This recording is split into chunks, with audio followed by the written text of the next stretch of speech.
Es para mí un privilegio invitar a exponer a un amigo.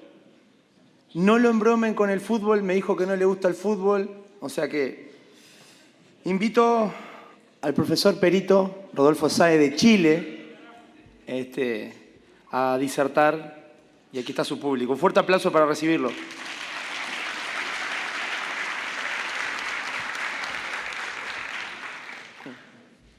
No es bueno tomar venganza, ¿eh? No es bueno tomar venganza. No, demuestro los hechos solamente. Buenas noches. A mí me tocó la temática que me solicitó Fernando justamente. Respecto a la importancia del perito en el juicio oral y público. Yo creo que hasta el momento, todo este día que ha sido intenso y agotador, me cuento entre ustedes que estamos cansados, con sueños, qué sé yo, y más encima les toca soportarme a mí a esta hora, pueden ya tener una visión de cuál es el trabajo y el rol que cumple un perito, no solo en el sistema actual acusativo, sino que en el sistema inquisitivo. Pero para poder entender bien eso, nosotros tenemos que considerar lo que son los tres medios de prueba que existen en los sistemas procesales, sistema inquisitivo antiguo y sistema acusativo. Está la prueba testimonial, la documental y la pericial. Y la pericial es la competencia de todos aquellos que han estado exponiendo sus trabajos, sus enfoques en accidentología vial, en parte la historia y la criminalística de la policía de Uruguay. Tenemos varias cosas. Y nos hemos dado cuenta en estos instantes que no es tan simple, es complejo. Y lo que es peor, no solamente tenemos que regirnos por nuestros conocimientos, sino que además también por principios de la deontología y la ética, que son dos disciplinas diferentes. La ética regula el comportamiento humano del ser humano, la deontología, el comportamiento profesional de cada profesional que está ejerciendo el oficio perito. Si hay alguna pregunta, a mí no me molesta que me interrumpan en algún momento, Fernando. Ya, disculpen, estábamos con la colita de pingüino arriba. ¿Ya? A ver, ¿cómo es este? ¿Con cuál avanzo? Estoy sin la letra, ahí. Yo voy a tratar más que nada de pasar, espérate, eso. Les voy a dar a conocer lo que es el Centro de Justicia en Santiago. Todos hablan del perito forense. El sistema acusativo no lo creamos nosotros. No lo creamos aquí en Latinoamérica, lo ejercen los países desarrollados hace muchos años. Los derechos humanos que se denominan, el derecho internacional humanitario y también el trabajo nuestro en el sistema acusativo está basado en la Declaración de Derechos del Hombre, fecha 10 de diciembre de 1948. O sea, hace ya muchos años que nosotros tendríamos que haber implementado el sistema acusativo en nuestros sistemas procesales, en nuestros juicios en el país. ¿Por qué razón? Porque en la Declaración de Derechos del Hombre de fecha 10 de diciembre de 1948 se instauran dos principios rectores de todo el sistema acusativo. Primero, el principio de inocencia. Nadie es culpable hasta que no se demuestre su culpabilidad. La participación en los hechos es inocente. Y lo otro es el debido proceso, que ahí es donde se nos complica porque, claro, uno dice tenemos que irnos a los derechos garantidos constitucionales, un montón de cosas, pero hay algo muy importante que dijo la doctora Valeria. Estaba hablando ella de la prueba ilegal, que era una parte, la prueba ilícita, que son dos procesos diferentes, y eso tiene que ver con todo lo que es el protocolo de levantamiento de diferentes tipos de evidencia. Recordemos que nosotros trabajamos con evidencias orgánicas e inorgánicas. Pero dentro de eso, en ocasiones, por ejemplo, ustedes tienen una imagen que la hemos estado viendo toda la mañana, todo el día. Sale una mano y sindicalizado un celular. Y un celular tiene un protocolo de levantamiento porque es una evidencia digital.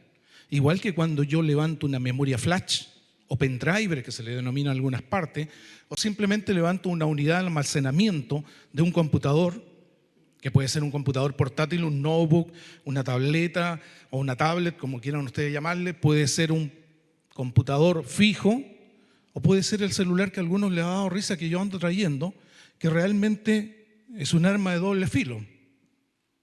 No es carcasa, es el equipo. Y en este equipo tengo programas especiales, tengo proyector, tengo baliza y sirena de emergencia, y son varias cosas. Pero la pregunta es, ¿qué puedo recuperar de aquí? ¿Y quién tiene que recuperarle? Generalmente nosotros vemos en las películas, cuando llega el detective en ocasiones, toma el celular, a ver cuál fue la última llamada. ¡Pum! Alteramos la evidencia. ¿Por qué razón? Porque la plataforma smartphone, iPhone, son plataformas. Y esas plataformas, en cuanto ustedes encienden el computador, se genera un sistema de arranque que altera todo el reloj, todos los metadatos. No sé si le han hablado de eso en algún momento. En la evidencia digital, los metadatos son importantísimos. Y hay programas para alterar los metadatos, como hay programas para detectar la alteración de los metadatos. Y hay un montón de cosas más. Entonces, ¿por qué les muestro yo esto? Porque hablamos de perito forense, hablamos de la prueba forense. ¿Y de dónde viene el término forense? El término forense proviene de mucho más antiguo que la Declaración de Derechos del Hombre del 10 de diciembre de 1948. Y proviene del antiguo derecho romano, cuando se juntaban los magistrados, ¿ya?, y se colocaban sus peritos a exponer dentro de un foro. No es sinónimo de muerte, es de una exposición en un foro. Supongamos, yo estoy exponiendo aquí en un foro. Es mi participación. La doctora Valeria, cualquier abogado que salga aquí, ellos tienen su práctica forense y no están viendo muertos. Es su práctica profesional dentro del área para exponer, para litigar. ¿Se fijan? ¿Y por qué tengo yo este centro de justicia que es muy moderno? Tenemos, por ejemplo, al lado izquierdo, el centro de justicia, del lado derecho, lo que va a ser el servicio médico legal, que es inmenso, tiene comunicación subterránea. Y posteriormente tenemos ahí un complejo, una vista azimutal para aquellos que les gusta el trabajo con los drones, con 3D, qué sé yo. La vista azimutal es cuando es vertical, en posición vertical. Generalmente se trabaja mucho en cartografía, en todo lo que es confección de proyecciones cartográficas. Proyección Mercator, tienen que haberla visto ustedes, es la más común, ¿ya? Hay proyecciones azimutales desde los polos que nos cambia toda la perspectiva que tenemos nosotros de lo que es realmente la superficie de un determinado país. Algunos que son muy pequeños se ven más grandes que otros. Y esa proyección es muy importante. En las reproducciones de imágenes 3D que trabajan mucho hoy en día con las nuevas tecnologías, los peritos, también nos puede cambiar cosas. Porque inclusive, fíjense en un detalle, existe el SIG, no sé si lo han oído hablar ustedes acá en Uruguay, que son los sistemas de información geográfica. ¿Y por qué les planteo yo esto? Porque además de una forma de realización de un hecho, existe un tiempo y un espacio de gestación. El tiempo es la historia, el espacio es la geografía. Y toda investigación judicial que tenga algún interés penal, en el fondo se constituye en una reconstrucción histórica de un hecho acontecido entre un espacio geográfico que puede ser rural o urbano y, como se dice comúnmente, un espacio abierto o cerrado. Todos esos términos tenemos que manejarlo en la parte pericial. Pero acá, volviendo a la primera imagen, esto en el fondo es una réplica de lo que era el foro. Busquen en la antigua historia del Imperio Romano. El foro romano, aquí en este caso, por ejemplo, no tenemos el láser, pero en la parte superior, en diagonal hacia el centro de la imagen, están todos los top, tribunales orales penales. Yo me fijaba en lo que expuso, parece que fue usted, que ustedes tienen 3 sistemas. 2 de garantía y un top. Ya, es que había la imagen ahí que yo metí y pregunté, son 3 sistemas, porque México lo tienen 3, ¿ya? Entonces tenemos nosotros igual, garantía y tribunal oral penal. Todos los top están al fondo, en la torre C y la torre D. Y los de garantía son la torre A, B, E y F. ¿Se fijan? Entonces, cuando ya el fiscal se decide a formalizar y a generar toda la instancia para un juicio oral, se vaya al fondo. Y en ocasiones es porque el fiscal está seguro de lo que está afirmando, lo que está imputando, y también en ocasiones existe que el imputado dice, no, pero es que yo no puedo aceptar un procedimiento alternativo, un procedimiento simplificado, porque yo soy inocente de esto. Y ahí es donde viene el perito, que a mí me da risa, porque en el sistema inquisitivo los peritos hacíamos lo mismo que hacemos ahora. Demostrábamos el hecho como era, no tomamos bando, ni por fiscalía ni por defensoría. En ese tiempo era el juez instructor que llevaba todo. En consecuencia, y a mí me tocó en el sistema penal en ocasiones sacar gente que llevaba 2 años preso, y en el actual también. 2 años preso de un hecho que no habían cometido. Y se les imputó. Y en ese tiempo eran culpables hasta que con suerte nos demostraban su inocencia. Entonces, nosotros demostramos el hecho como es. Si existe el principio de inocencia, en la labor, cuando somos institucionales de las policías, los organismos públicos, tenemos que reconstruir el hecho de tal forma que se demuestre la culpabilidad o la inocencia. Pero en ocasiones cometemos errores, somos humanos. Todos podemos cometer errores. Y como dijo alguien ahí al comienzo, en la primera presentación, parece que fue el director de la policía de ustedes acá, todos somos importantes. Y ahí hay una antigua leyenda del cuerpo humano. Cuando las manos se unen y dicen que la boca es floja, porque ellos trabajan en buscar el alimento, lo llevan a la boca, la cual se la traga y no les convida, en el fondo, para que puedan entender. Y sigue cada una de las partes, la garganta, el exófago, el estómago, qué sé yo, y al final concluyen todas las partes del cuerpo humano que el flojo, que no está haciendo nada, es el estómago. Y toman la siguiente decisión: no le llevamos más alimento. Para que podamos avanzar en el tema, en conclusión, el cuerpo empieza a languidecer, se enferma y muere, porque no tenía alimento. El trabajo en policía, dentro de la reconstrucción de hechos, es tan importante como la de un perito. Tenemos los mismos roles, ¿ya? Nosotros tenemos que reconstruir hechos y trabajamos en ocasiones codo a codo, mano a mano con el policía. Nosotros en la policía, yo pertenecía a la PDI, que se llama hoy en día en Chile, y los molestábamos, le decíamos el tincómetro policial. O cuando llegaban con uno medio machucado, le decíamos nosotros, aplicaron el método científico. Pero es lo que se da. Hoy en día casi no se puede dar eso, porque si no, violación de derechos humanos. Es complejo. Entonces, ¿qué es lo que ocurre? Que cada una de las partes que estamos aquí, policías, peritos, abogados, el fiscal, el defensor, cada uno cumple un rol. Por ejemplo, yo tengo colegas de mi ex institución y de Carabineros que dicen de repente, no, pero es que el defensor me atacaba, si yo no he hecho nada, yo estoy demostrando el hecho. Yo le digo, no te está atacando, es su labor. Él tiene que hacer las preguntas. Tiene, como dijo la doctora Valeria, invalidar, desacreditar al perito de la parte contraria.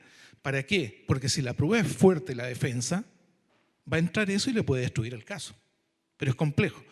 Entonces ahí tenemos lo que es el Centro de Justicia actual, que es muy moderno, se supone, tiene muchas cosas, tiene los tribunales de garantía, en donde hay un solo juez, su sentencia se pueden apelar, ¿ya? Sin embargo, en los tribunales orales son 3 jueces, un tribunal colegiado. No tenemos jurado popular, como es en Estados Unidos. Entonces, esas sentencias solamente se pueden ir de recurso de nulidad. Y en ocasiones, o se va a la fiscalía o se va a la defensoría. Es una pugna muy importante. Y entre medio de ambos están los peritos de ambas partes. Es una cosa, pero increíble. Vamos a pasar de aquí rápidamente para que podamos avanzar. Esa es la imagen del tribunal de garantía, porque en honor, como le dije, 6:18, me queda tiempo. Ahí está el juez, la jueza, en este caso del tribunal de garantía. Al lado izquierdo está en el fondo, haciendo la representación, estaría la defensoría y este otro lado está la fiscalía generalmente. Todo depende de la distribución que le dé cada tribunal dentro del edificio. Acá tenemos los juicios orales, el sistema procesal, ¿ya? Pero aquí es lo que le digo yo, por ejemplo, que provenía del sistema del Imperio Romano, del foro, el sistema acusativo ya existía ahí. No tanto como es hoy en día. Y yo le enseñaba eso, que no, si proviene del Imperio Romano, qué sé yo, todo eso, de antiguo derecho romano. Y me encontré con una publicación de una compatriota chilena que indagó y encontró que ya estaba en el antiguo Imperio griego. O sea, es algo inaudito. Y conversábamos anoche con Roberto, que nos conocemos hace muchos años, y empezamos a hablar que las publicaciones, porque todos hemos oído hablar a lo mejor de Hans Gross, de la ciudad de Graz, el juez austriaco, autor del manual del juez instructor, pero también está Cospi, el abate italiano, y también me nombra Roberto una publicación oriental en China, que quedé para adentro. Yo en un libro que no lo he terminado, de criminalística, me remonto hasta el 3000 a.C. con manuales de toxicología. Y hay falsificaciones de sellos. Los sellos en la sepultura de los faraones se falsificaban. O sea, hay un montón de cosas increíbles. Por lo tanto, la criminalística no es tan certero que haya nacido el siglo XIX. Viene de muchos años atrás, ¿ya? Vamos a continuar pasando en esto para que Ahí, por ejemplo, hay algo, la importancia dice, esta es una reconstrucción en el Imperio griego, en Grecia, de lo que era el procedimiento basado en el escudo de Aquiles, para representar lo que era el juicio acusativo de ellos con oralidad, o sea, una cosa bien impactante, que tiene toda una traducción y va a la distribución de acuerdo a todo ese escudo, de cómo estaban distribuidas las partes, cómo se iban formalizando, organizando todo para poder acusar y defender también. Esto lo reconstruyo yo. El debido proceso, como les mencioné, principio de inocencia, tenemos los principios que generalmente conocemos todos: la publicidad, la transparencia, oralidad adversarial, inmediación, rapidez, eficiencia, concentración. Y tenemos garantía y top. Estos no los quise cambiar para mantener la autoría, Defensoría Penal. Yo trabajo mucho más por la Defensoría Penal Pública, tenía contratos con ellos. Entonces vienen todos los procedimientos que están muy bien explicados, pero voy a seguir pasando eso para llegar a algo más importante. Eso también ya lo mencionamos. Entonces, ¿qué es lo que ocurre? Se habla de igualdad ante la ley. Sin embargo, el pariente, digamos, rico, macro, dentro de este sistema procesal, el Ministerio Público tiene todo el apoyo de los organismos públicos. Tiene perito a su cargo. Y la Defensoría, no sé, aquí ignoro bien el sistema de ustedes, primera vez que estoy en Uruguay, para mí es fascinante, pero la Defensoría tiene que contratar peritos, no los tiene de planta, no puede consultar al laboratorio criminalística de cualquiera de las dos policías, Carabinero, la BOCAR o la CRIM de la PDI, no puede consultar al servicio médico legal. Entonces, ¿qué es lo que ocurre? Cuando a mí me toca como perito, ¿ya? Aquí tenemos, por ejemplo, está la definición. ¿Quién es un perito? El perito en el fondo es una persona docta, sabia, un erudito en una materia. Entonces, ¿qué es lo que ocurre con eso? Si nos vamos al término docto, es lo máximo, aquí tenemos doctores, ¿no es cierto?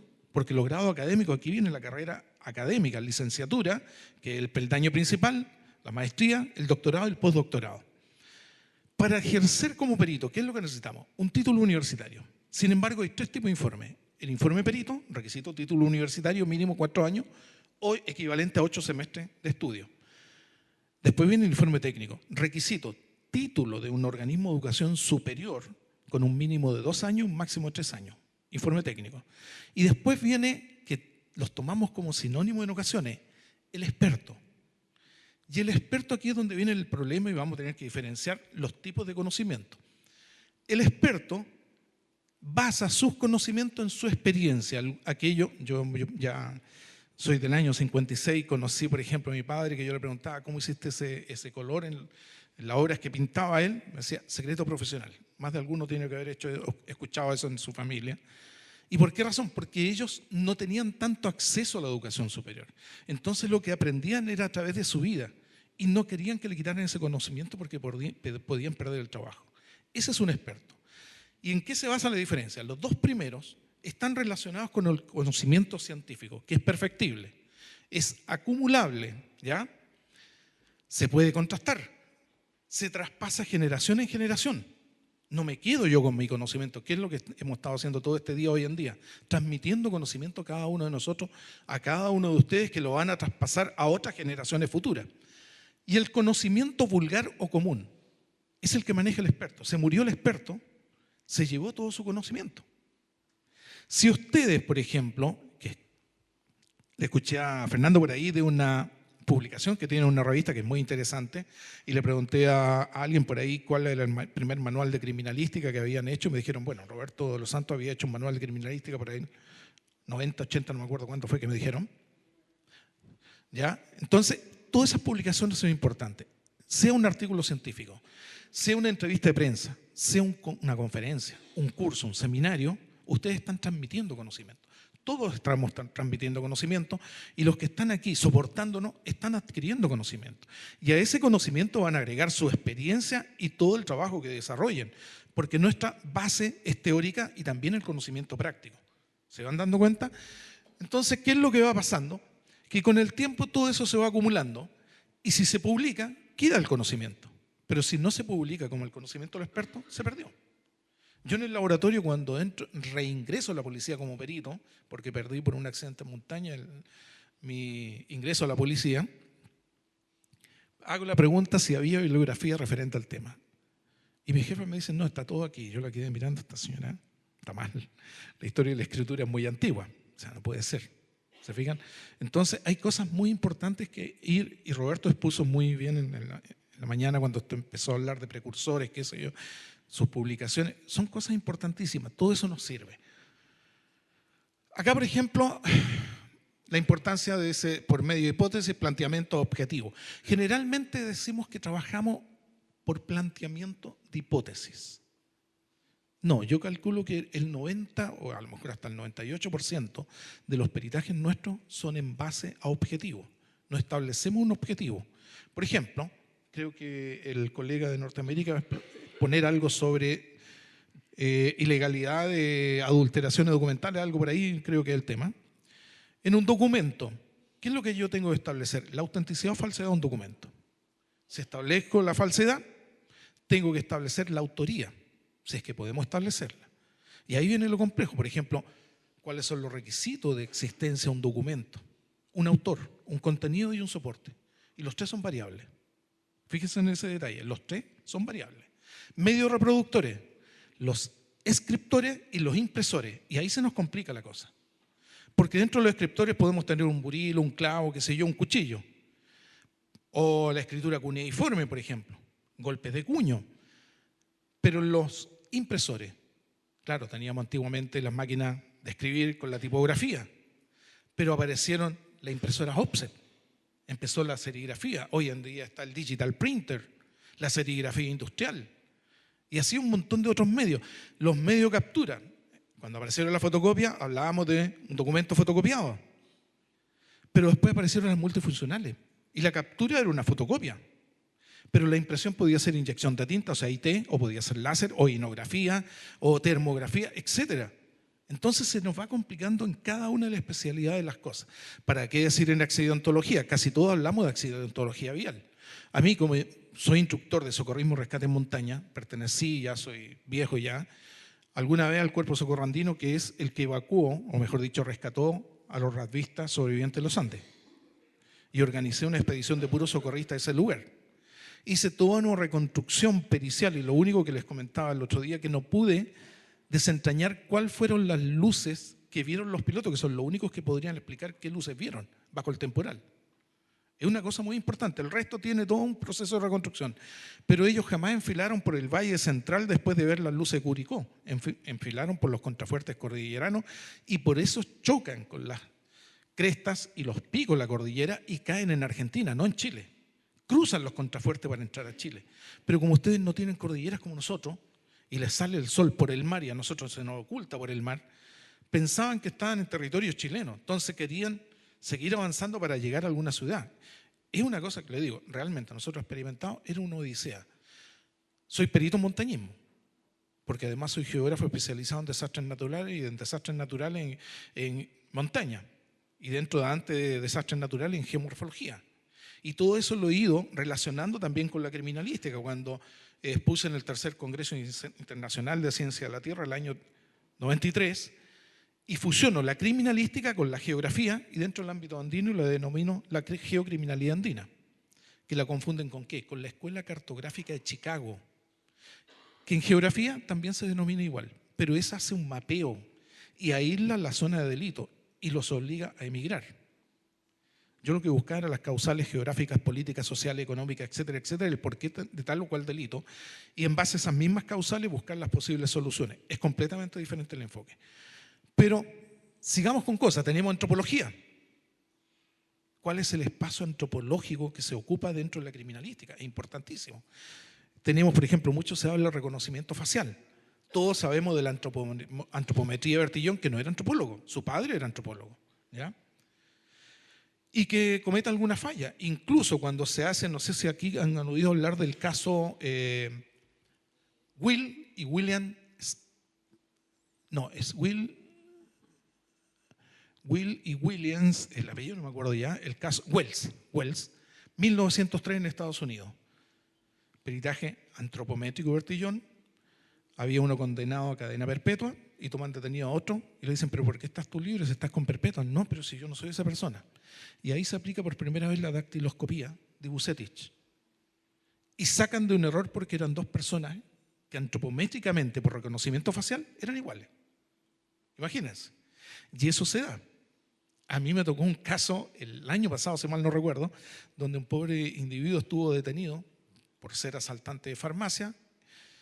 Y cuando yo hago el peritaje antropológico, no reconocimiento facial porque las cámaras no me daban para reconstruir ver los rostros, porque estaban cubiertos porque fue en pandemia, saco la estatura. Y ahí es donde uno trabaja en trigonometría. La trigonometría, yo tengo una altura conocida, saco la altura de la distancia de aquí a allá y saco la altura de eso.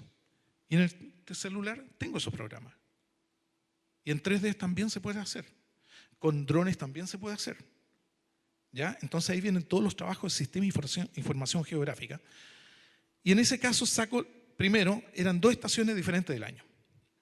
Yo digo, verano, invierno. Más abrigado, más desabrigado. Y calculo, primero la estatura, el que medía menos, era entre 1,75 y 1,78. Piel canela. Nosotros los chilenos somos morenos, pero no tenemos esa piel canela de Centroamérica. 30, 32 años. Voy a Santiago 1, al detenido, me encuentro con un individuo, 1,60 m, 53 años, piel blanca, ojos claros. Clarito. Pero lo que es peor, ¿cuál fue la identificación facial? El tabique nasal. Con la mascarilla se le veía parte del tabique que era aguileño, o nariz de picoloro, le dicen algunos vulgarmente. Cuando logro encontrar en los videos de las cámaras de seguridad una parte donde el verdadero se saca la mascarilla, en vez de ser así, su nariz de perfil era así hacia arriba, pero estaba similar al que estaba detenido. Bueno, fue absuelto 3-0. Era inocente, 2 años preso. Y así un montón de otros casos. Me tocó un caso, por ejemplo, homicidio simple. 4 individuos imputados de homicidio simple de una víctima, pero que había sido delincuente, y yo demostré que 3 de ellos se les podía imputar a lo más lesiones, que el médico legal las tipificó como lesiones leves. Lo dejan, le dan el típico escarmiento, le decimos nosotros en Chile, cuando golpean al delincuente, el delincuente gritaba como condenado, lo toman a los tipos hombre primitivo, un pie, lo arrastran hacia la esquina de la plaza, como quien dice, lo golpean aquí y lo dejan ahí debajo del poste de la cámara de seguridad que controla Carabinero. Le avisan a Carabinero que a las 3 cuadras encuentran el cuerpo de una persona, era ese, ¿ya? Fiscal da la orden a la brigada de homicidio de tomar la investigación, levantan más de 10 gigas de cámara de video de seguridad, eso es importantísimo. No se individualizaron los tipos de cámara, los modelos, las alturas y los programas. Estaban ripiados, pero yo opté por no cuestionar la evidencia digital porque me servía para mi trabajo como perito por la defensa. Y acredito que después del escarmiento, la golpiza que le dan, lo dejan debajo del poste, nadie que vaya a asesinar a otra persona lo deja bajo del poste de una cámara de seguridad, y a los pocos segundos el tipo se levanta, se sacude la ropa, se pone su mochila y sale caminando en dirección a la otra esquina. Dobla por esa esquina y aparece uno de los que estaba detenido con otro chascón que no estaba, pelo largo, que no estaba detenido, y lo siguen. Le cortaron la femoral. Ustedes no caminan 3 cuadras con la femoral cortada. Imagínense. Lo que es peor, el médico criminalista encontró una ruta que era completamente contraria a la que llevó la víctima. Y los tipos estuvieron 6 meses y medio presos. A uno le tiraron de los 3, le tiraron 61 días, el otro creo que fueron 53 días, estaban más que pagados por las lesiones leves. Pero son las cosas, son los errores. Entonces, ¿cuál es el rol importante de un perito? Demostrar el hecho. ¿Y para qué sirven los peritos de la defensa? Si cometemos un error como perito por la parte de la fiscalía y no se da cuenta la parte persecutora que hay un error, alguna falencia, el perito de la defensoría lo va a demostrar. Y ahí es donde nosotros podemos ver, por ejemplo, si no es inocente, nos vamos por el debido proceso. ¿Cómo fue el trabajo de fijación de ciertos sucesos? Que de ahí parte todo. La fijación planimétrica. ¿Por qué razón? Porque tenemos, yo me olvido de repente las diapositivas, si quieren las voy pasando, les sirve para ustedes, pero yo me olvido de eso. Tenemos 2 objetivos en la fijación del sitio de suceso: mostrar y contrastar. Eso es algo muy importante. Antiguamente, y escuché aquí, se hablaba en Chile del peritaje y del contraperitaje. Hoy en día eso ya no se habla. Está el metaperitaje. ¿Y en qué consiste el metaperitaje? Por ejemplo, aquí el funcionario de la policía, que no me acuerdo el nombre, hace un peritaje Y resulta que la defensa lo contrata acá al director, si mal no recuerda usted, para que haga un metaperitaje. Y el metaperitaje, porque él tiene más experiencia, tiene más conocimiento, qué sé yo, o está más actualizado, analiza todos los métodos de trabajo de él, analiza qué instrumental, por ejemplo, para que me puedan entender. Si fue un caso balístico y él aplicó la prueba de parafina, ¿qué es lo que haría usted? No corresponde porque está obsoleta. ¿Se van dando cuenta? Entonces son cosas importantísimas todo eso. Cada vez que yo como perito hago la reconstrucción de un hecho, tengo que saber que le estoy mostrando a quién, no al fiscal ni al defensor, a los jueces. A ellos les estoy exponiendo. Por eso cuando nosotros estamos poniendo, no estamos mirando ni al fiscal ni al defensor, sino que estoy mirando al juez que está allá. Es a él al que le recreo todo teóricamente, y si el fiscal decide o el defensor proyectar algunas imágenes de mi informe, bienvenido sea. Si se hace una reconstrucción en 3D, bienvenido sea. Incluso hace poco en Temuco, aquellos que no conozcan Chile, está de Santiago a unos 800 kilómetros hacia el sur, donde se inició una de las 2 regiones piloto en Chile con el sistema acusativo, se hizo un juicio oral en metaverso. ¿Saben lo que es eso? En metaverso, cuando ustedes se ponen esos lentitos, esos lentes especiales, y pueden intervenir dentro de lo que se está viendo a través de esos lentes. Los jueces y los peritos, junto con el fiscal y el defensor, estaban viendo todo eso. Bueno, también, como eso se grabó, también hay una grabación de eso. Porque el problema nuestro, no sé cómo va a ser el sistema de ustedes de respaldo que hay acá, los juicios se graban, pero solamente audio. Y cuando yo tengo que exponer, acá en las 2 cosas, audiovisual, cuando yo tengo que exponer, tengo que aprender que, por ejemplo, tiro un eje cartesiano, lo divido en 4 esto, y tengo que tener ángulo superior izquierdo, ángulo superior derecho, ángulo inferior izquierdo, ángulo inferior derecho. Y lo tengo que explicar eso, o en el centro de la imagen. Porque si yo digo, bueno, en esa imagen se está mostrando la palabra tecnología empleada, pero dentro de ese espacio, ¿dónde está? Quien escuche ese audio no va a entender, no va a saber nada. Y lo más importante, aquí es donde viene otra cosa más compleja. Todo producto de un juicio y todo documento, viene la palabra documento, que ahí tienen que estudiar la ley de archivos de sus países, tienen 3 tipos, o la archivística, 3 tipos de valores. Valor administrativo, que cada 5 años lo pierde. En Chile, por ejemplo, el valor jurídico, cada 30 años en la zona central, se pierde el valor jurídico. Y el histórico, que jamás se pierde. Por lo tanto, las empresas públicas tienen que conservar el patrimonio histórico de cada nación. ¿Por qué razón? Porque también hay otros peritos que no trabajan en la parte judicial, pero están los peritos que ellos, por ejemplo, historiadores, reconstruyen una historia, un juicio. Y en ocasiones descubren falencia de ese juicio 30, 40 años después. Pero ya prescribió el delito. Por lo tanto, es un caso histórico solamente. Todos deben conocer aquí en Uruguay, el caso Dreyfus. Es muy conocido, ¿no es cierto? El famoso caso Dreyfus, que hoy en día se habla de que fue más que nada una persecución antisemita, porque era descendiente judío. Imagínense lo que les estoy diciendo. Sin embargo, el Dreyfus es bastante antiguo. ¿Cuántos casos Dreyfus tenemos nosotros en nuestros países, en nuestro sistema procesal penal nuevo? Se supone que este sistema acusativo no iba a cometer los errores inquisitivos. Sin embargo, como les digo, a mí por la defensa me ha tocado sacar y demostrar que gente que está imputada a un delito es inocente. Y ahí viene la problemática. Entonces, es muy importante el trabajo, pero el trabajo nuestro no es solo, como le dije, porque el policía va al terreno en la primera respuesta muchas veces, recolecta evidencia o protege el sitio de suceso, y después tenemos que trabajar en base a los informes. Aquí viene algo bien interesante.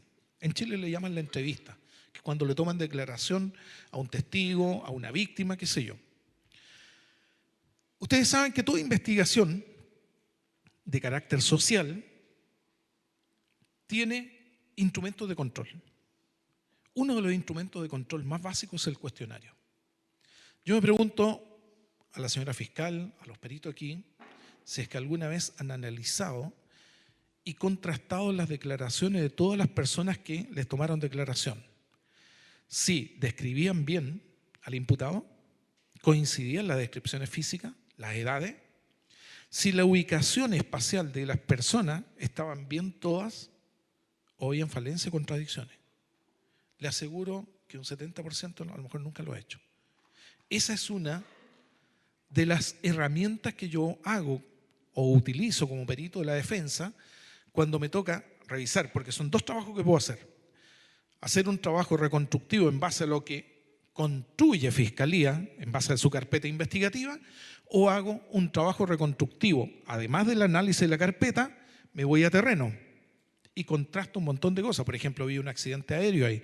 Yo hice un peritaje de mutuo propio en el accidente del Casa 212, no sé si conocen ese caso, que el avión de la FACH que cayó en un viaje que iba a la isla Juan Fernández o Robinson Crusoe y murieron todos los tripulantes. Me tocó, por ejemplo, como socorrista de montaña, mucho rescate de accidente aéreo, pero también que me gustó mucho cuando hablaron de la reconstrucción de accidentología en la Antártida, ¿ya?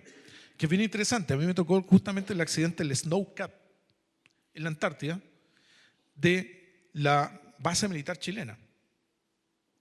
Y ahí tuve que reconstruir todo en base a lo que había. Hubo un oficial de ejército que hizo un peritaje, pero él no se basó para establecer cómo iba distribuida la tripulación en las lesiones que tenían, que les causaron la muerte o les causaron solamente herida, para establecer la distribución. Y cuando yo hago eso, basándome en la lesionología, establezco que el vicecomandante, que tenía que ir de jefe de máquina, no iba de jefe de máquina. Iba como oficial explorador en la motonieve o en la mototrineo. Y el capitán, que falleció, iba de jefe de máquina, siendo que él era oficial explorador que iba buscando la ruta. Entonces, en vez de ir en la mototrineo buscando la ruta por donde pasar, el Snow Cap, que es bastante pesadito, iba abriendo ruta. Quebraron un puente de hielo, murieron en la caída, el impacto. Y lo que es peor, el motor no se detuvo, siguió hundiéndose. Y uno de ellos, inclusive con lesiones, murió de hipotermia en la noche. No por las lesiones en ese momento, sino que de hipotermia, imagínense. Entonces son un montón de cosas que uno tiene que ir reconstruyendo. Tiene que trabajar, por ejemplo, los que trabajan acá en homicidio, para ellos es importantísimo las lesiones, porque pueden llegar a establecer con qué instrumento, cuál instrumento fue el agresor. O en ocasiones, como conversaba con una chica que tenían ahí, que trabajan en un bufete, estaban mostrando pirateo y contrabando de productos.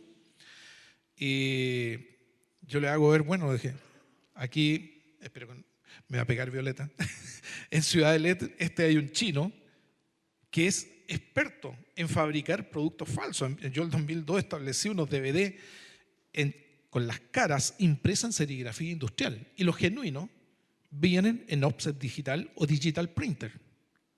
Pero además establecí que en Chile estaban empezando a falsificar DVD y no habían llegado a Chile los grabadores de DVD. Y la serigrafía que aplicaban en las caras de los DVD era serigrafía artesanal. O sea, a ese nivel. No se me ha olvidado nunca porque fue la primera versión de la era del hielo que salió, que falsificaron en Chile. Entonces tenía dos orígenes de la falsificación, uno nacional y uno internacional. Y uno se va metiendo en cada cosa y parte de una investigación en cualquier área de la criminalística de una cosita así chica y llega al final a algo pero muy complejo. Voy a seguir avanzando para que podamos ver. Ahí tenemos el famoso caso Dreyfus, Emilio Solá. Uno de los peritos que acusó a Dreyfus fue nada menos que Bertillón, Alfonso Bertillón. Entonces, muy, muy interesante eso, porque ¿cuánto tiempo me queda? ¿Estamos casi en el tiempo? Estamos casi en hora, sí. Ya. Caso que le voy a mostrar para que podamos ver. Aquí tenemos, esto ocurrió en el centro de Santiago. Estamos hablando del centro de Santiago, el barrio cívico-político, a 2 cuadras de aquellos que han estado en Chile, del Palacio de Gobierno de La Moneda. En toda la esquina donde estaban los tribunales laborales, hay un edificio de una oficina de gendarmería ahí. Y a 2 cuadras de las Cortes de Apelación y la Ilustre Corte Suprema de Chile. Sale en la prensa: pandilla de peruanos asesina a chilenos.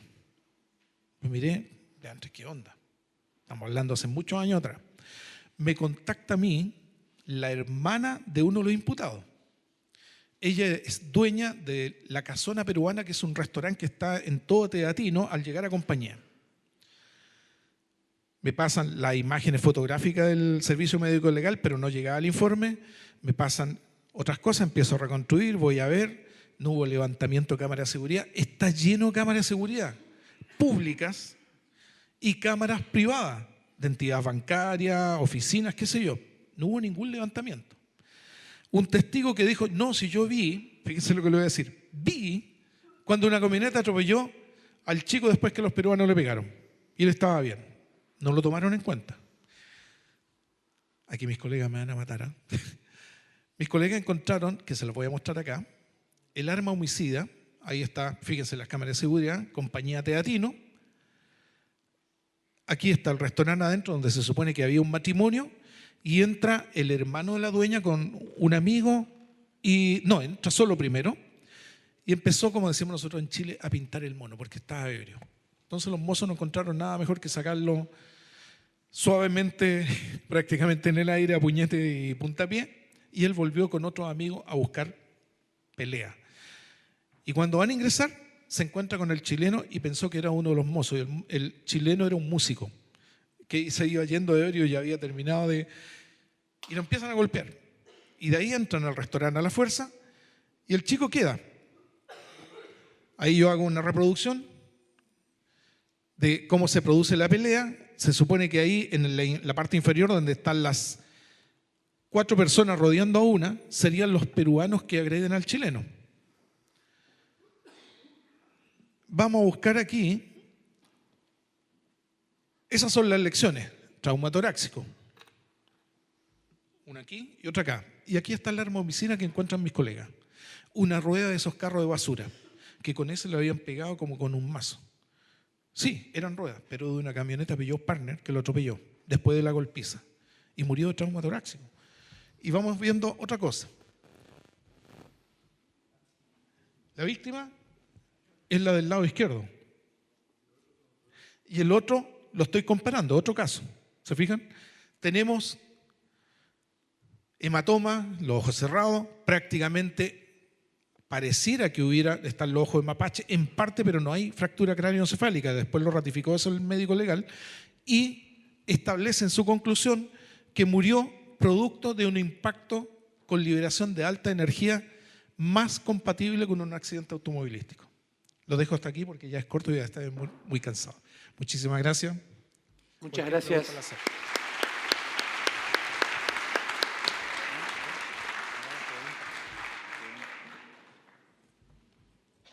¿Alguna pregunta? Allá hay una. A ver si le pueden acercar el micrófono. No. Con el micrófono ya te lo acerco.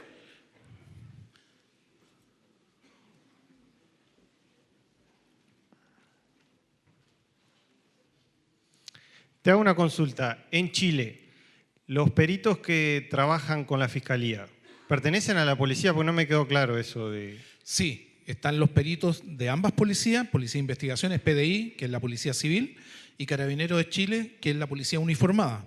Pero además están los peritos del Servicio Médico Legal, que es completamente independiente de ambas policías. Y el Código Procesal antiguo, el sistema penal antiguo, definía específicamente muy bien lo que eran los peritos. Primero, eran automáticamente reconocidos como peritos en Chile todos aquellos profesionales universitarios que trabajaban en organismos científicos universitarios. A su vez, todos aquellos que ejercían la docencia. El resto que querían ser solicitados como peritos, reconocidos como peritos, se inscribían en las antiguas listas de peritos para las cortes. O sea que los peritos sí o sí tienen un título universitario en Chile. Justamente. Gracias. De nada. ¿Alguna otra pregunta? Platea alta, no. Platea baja, no. Bien, antes de despedirte, así cerramos con el aplauso. Mañana estamos pactados para comenzar 9:15. Les pido que a las 9, como muy tarde, estén acá. Y para el ingreso, ingresen con el gafete. Si no, como hoy, al no estar en la lista, no van a ingresar. ¿Sí? A las 9 entonces mañana y lo despedimos con un fuerte aplauso. Muchas gracias. Gracias. ¿Me permites una cosa? Sí. Quiero citar una frase antes que se vayan, que para mí me marcó cuando estuve en Paraguay el 2023. que un perito dijo, Dios nos cría, la criminalística nos une. Y ella es Violeta. Gracias.